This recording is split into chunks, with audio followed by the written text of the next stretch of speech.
Autumn 1186, Jerusalem. The evening sun bleeds across the golden stones of the holy city. From the high towers of the Church of the Holy Sepulchre, the sound of bells drifts over narrow, winding streets.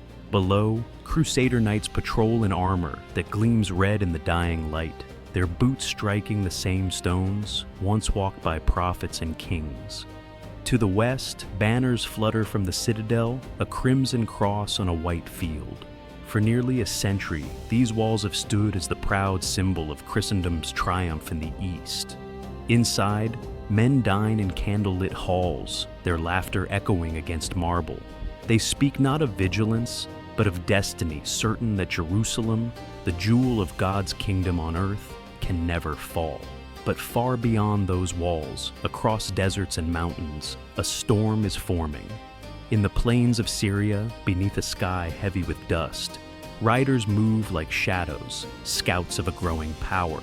Their leader is no ordinary warlord. His name is Salah al-Din al-Ayyubi, born of Kurdish blood, shaped by faith and patience. Where others seek glory in battle, he seeks unity among the fractured lands of Islam. He rides at dusk, silent, thoughtful. Around him, his men whisper prayers instead of boasts. Their weapons are modest, their armor worn, yet their purpose burns brighter than any torch in Jerusalem's towers. For years, Salah al-Din has watched the Crusader kingdoms tear themselves apart. Christian lords turning on one another in greed, selling alliances for coin, raiding villages once called holy. He knows arrogance can be a weapon sharper than any sword. In Cairo, the muezzin's call rises above the domes of the city. Salah al-Din stands upon the citadel balcony, gazing west. The wind carries the scent of sand and sea, of ancient battles and unburied vows. His advisors speak of treaties, of patience. Yet his eyes remain fixed toward the horizon, toward Jerusalem, still glittering in the distance like a promise unfulfilled. He whispers softly, "If unity returns to the faithful, the walls of stone will crumble by the will of God." The scene fades to the holy city once more, priests lighting candles, knights sharpening swords, merchants closing their stalls. None sense that history itself is shifting beyond the desert. The Crusader lords feast and toast, believing their city eternal. But in the east, the crescent moon rises, and with it, a man who will change the course of empires. Damascus, a decade earlier, the heart of the Levant. The year is 1174, and the city hums with the rhythm of trade and prayer. Spice caravans wind through the gates of Bab al-Salam, while scholars debate under the shadow of the Umayyad Mosque. Yet beyond this serenity lies turmoil. Muslim lands fractured by rival dynasties, each more concerned with pride and power than faith or survival. Amid this divided world, a quiet figure walks through the courtyard of the citadel, Salah al-Din Yusuf ibn Ayyub, still young but already burdened by purpose. His gaze is calm, his presence steady, his ambition cloaked in humility. Those who meet him say he listens more than he speaks, but when he speaks, even generals fall silent. He had served Nur ad-Din Zangi, the fierce ruler of Damascus, learning from him the art of both mercy and strategy. Nur ad-Din had once dreamed of uniting all Muslims to reclaim Jerusalem, but his death left that dream adrift. Many doubted it would ever rise again. Salah al-Din, however, carried that flame in silence. In Egypt, he took command of a land broken by corruption and intrigue. When the Fatimid Caliphate crumbled, he did not seize power through cruelty. Instead, he restored order, lowered taxes, reopened schools, and revived the Sunni faith. He ruled not by fear, but by honor, a concept long lost to the politics of the age. At dawn, he rode through Cairo's streets without fanfare, greeting merchants and children alike. The people began to whisper his name with reverence. Al-Malik an-Nasir, the victorious king, though he wore no crown. From the Nile to the Euphrates, word spread. there was once again a leader who united rather than divided, who prayed before battle and forgave after victory. In his council chambers, Salah al-Din would say, "The sword achieves little without faith to guide it. One empire of the heart is worth more than 10 won by blood." As the years passed, his vision took form. Egypt and Syria, once bitter rivals, now marched under the same green banner. The crescent and the star rose together above their walls. The old emirs, who had laughed at his patience, now bent the knee. But Salah al-Din was not blind to what lay beyond his borders. He knew the Crusaders watched him from their fortresses Acre, Ascalon, Kerak, and Jerusalem itself, like hawks circling prey. They believed his kindness was weakness, his restraint a sign of hesitation. He let them think so. At night, his commanders gathered in tents lit by oil lamps. Maps covered the table's roads, wells, fortresses. The air smelled of wax and sweat, and of history turning. Salah al-Din's hand rested on the map of the holy city.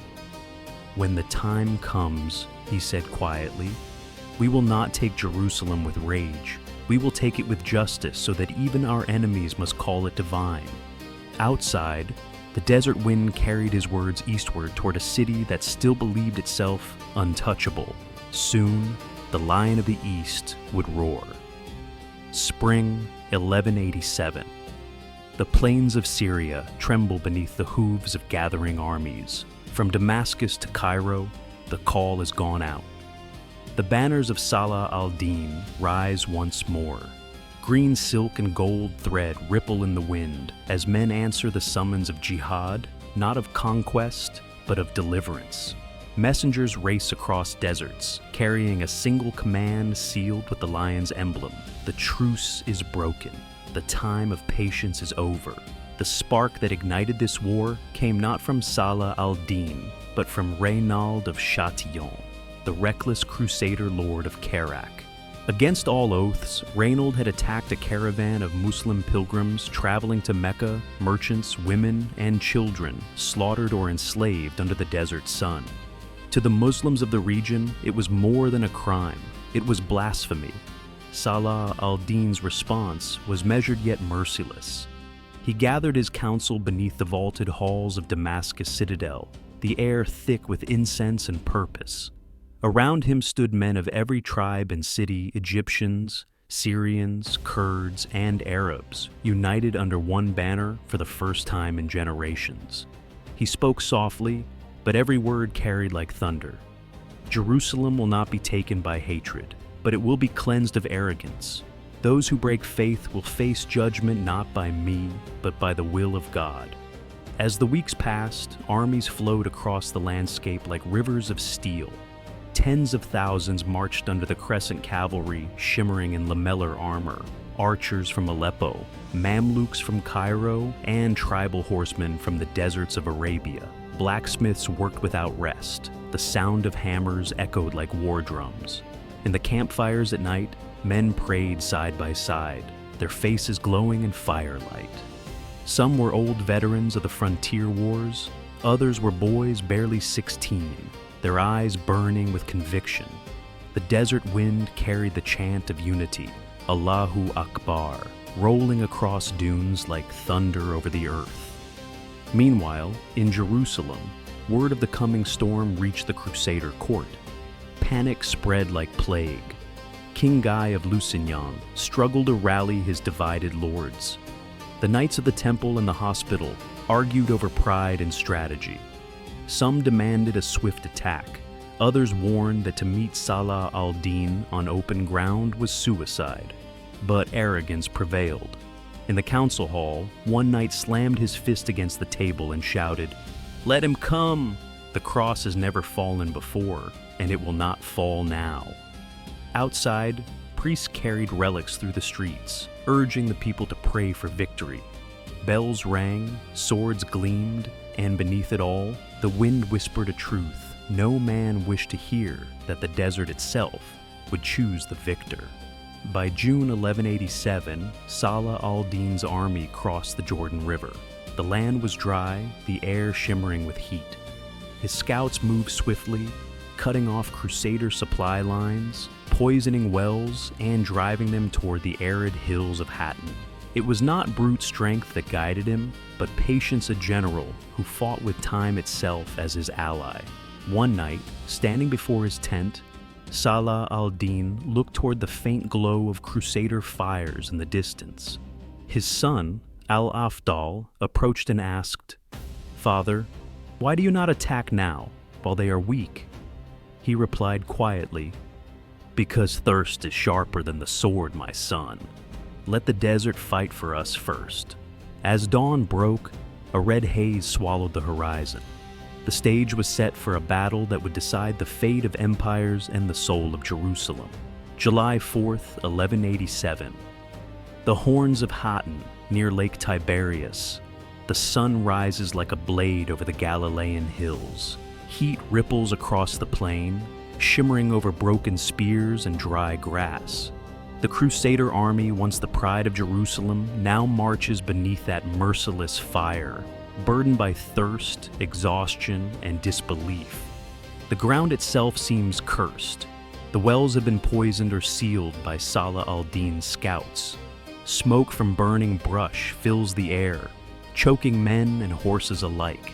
The enemy is nowhere and everywhere unseen in the haze, their horns and drums echoing from all sides.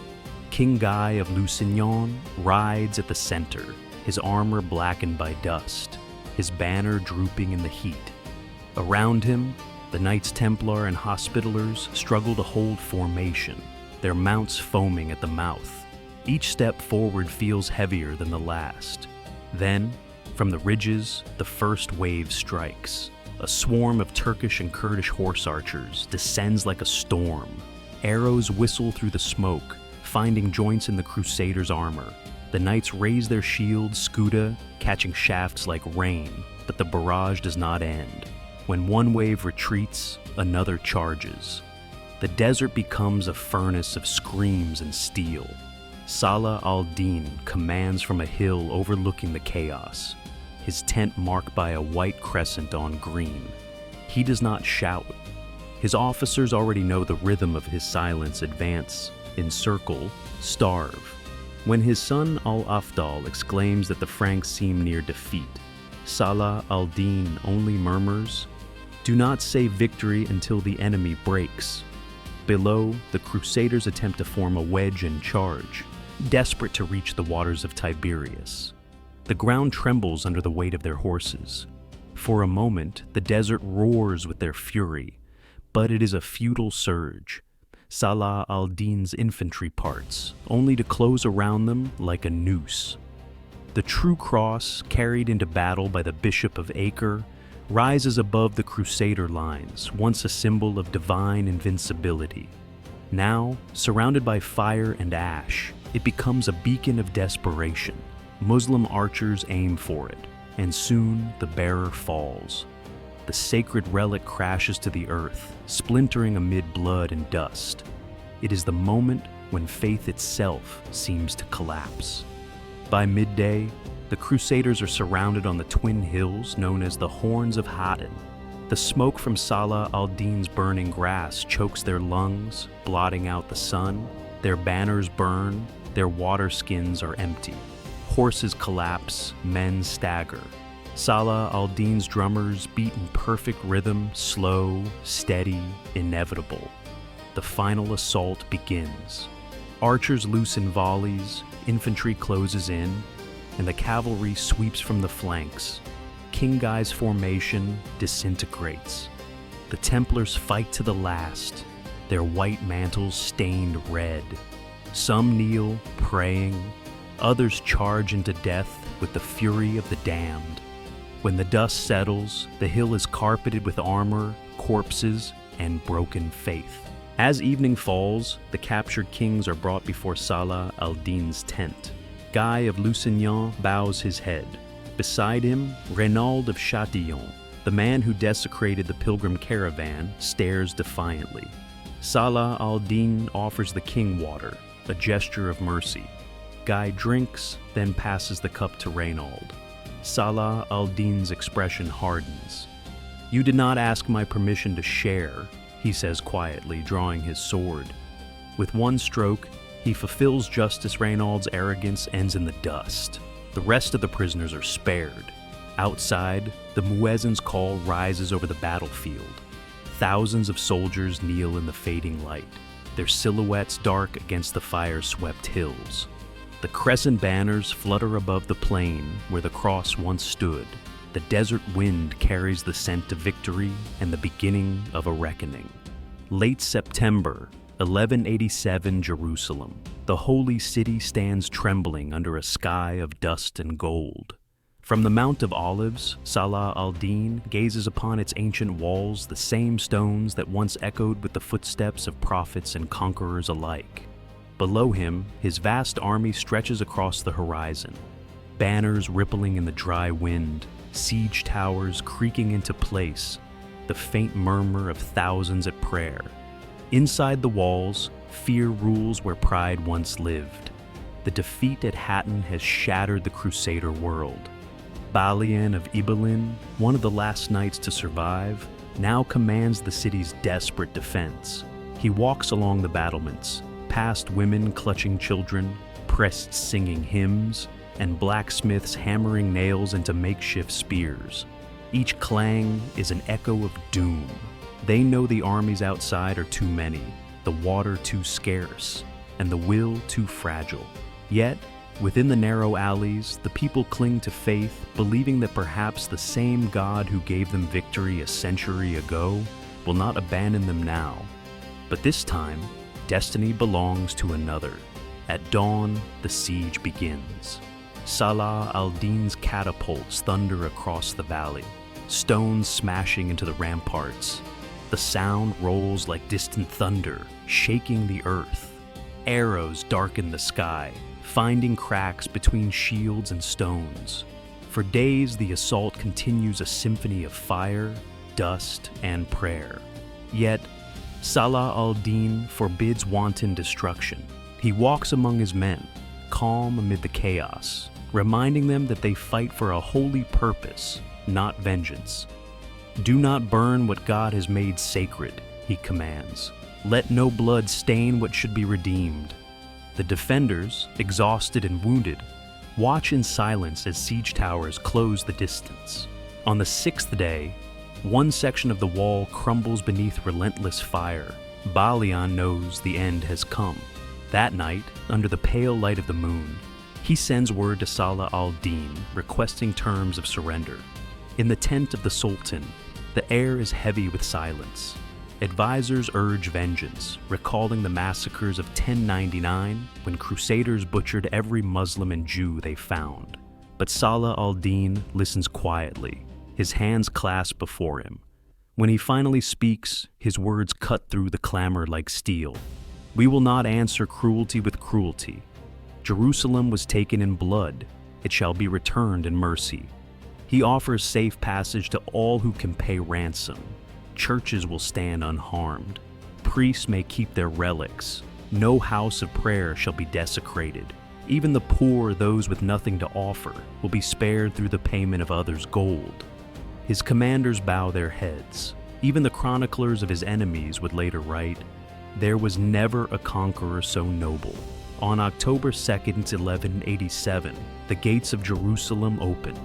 Salah al-Din enters not as a destroyer, but as a restorer. His white horse moves slowly through the Lion's Gate as crowds kneel and weep. The sound of church bells fades into the distant call of the muezzin, a haunting harmony of two faiths sharing the same sky. He rides straight to the Al-Aqsa Mosque, once desecrated as a palace by Crusader kings. There, he dismounts, removes his shoes, and kneels upon the stone floor. The city that had burned in blood 90 years before now falls silent in prayer. From the rooftops, children watch the rising banners of the crescent green against the golden dome. The world has turned again, and Jerusalem breathes under a new dawn. As night descends, the streets are filled not with screams, but with footsteps. Families depart peacefully toward the coast, carrying their faith with them. Salah al-Din watches them from the citadel balcony. "This is not conquest," he murmurs to his son. It is the return of what was meant to be shared. Behind him, the city glows softly beneath the moon, neither Christian nor Muslim, but eternal. Winter, 1187. Damascus. Snow dusts the ancient minarets, muffling the sounds of the city.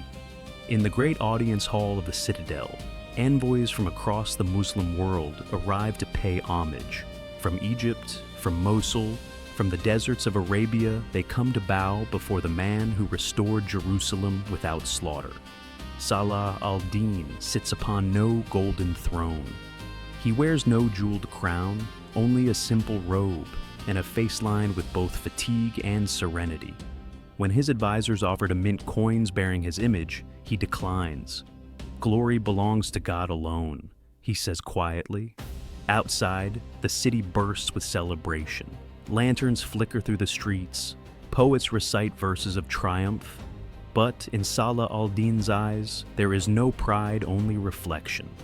For he knows what victory demands: discipline, mercy, and the burden of restraint. Far to the west, however, the world burns with outrage. In Rome, Pope Urban III collapses upon hearing that Jerusalem has fallen. From France and England, kings take up the cross once more: Richard the Lionheart, Philip II of France, and Frederick Barbarossa of the Holy Roman Empire. The Third Crusade is born. Armies gather again, the clang of iron on anvil, echoing from Europe to the Holy Land. The news of Salah al-Din's mercy only fuels their resolve. To defeat such a noble enemy would be to reclaim divine favor. The world braces for another storm, and once again, faith sharpens into steel. But for now, peace lingers. In Jerusalem, sunlight filters through the arches of Al-Aqsa. Pilgrims of both faiths walk its streets cautious, curious, alive. Churches stand beside mosques, bells beside the call to prayer. For the first time in nearly a century, the city breathes without fear. One evening, Salah al-Din rides alone to the Mount of Olives. From there, he looks across the valley toward the Dome of the Rock, its golden crown burning in the sunset. Behind him, the wind carries distant echoes, the chants of soldiers, the cries of war yet to come. He dismounts, kneels in silence, and places his hand upon the earth. All this, he whispers, belongs to no man. Kingdoms rise and fall, but the truth remains: mercy is stronger than conquest. The camera lingers as the light fades. The wind sighs through the olive trees. In the distance, the city glows like an ember of eternity. Centuries will pass. Empires will crumble. The story of this man, the Sultan who took Jerusalem, yet spared its people, will become legend in both East and West. Even the knights who once called him foe will remember his name not with hatred, but with reverence. And as the world turns through ages of conquest and faith, one lesson endures: that greatness is not found in domination, but in the restraint of power. The cross had fallen, the crescent had risen, yet what truly endured was honor.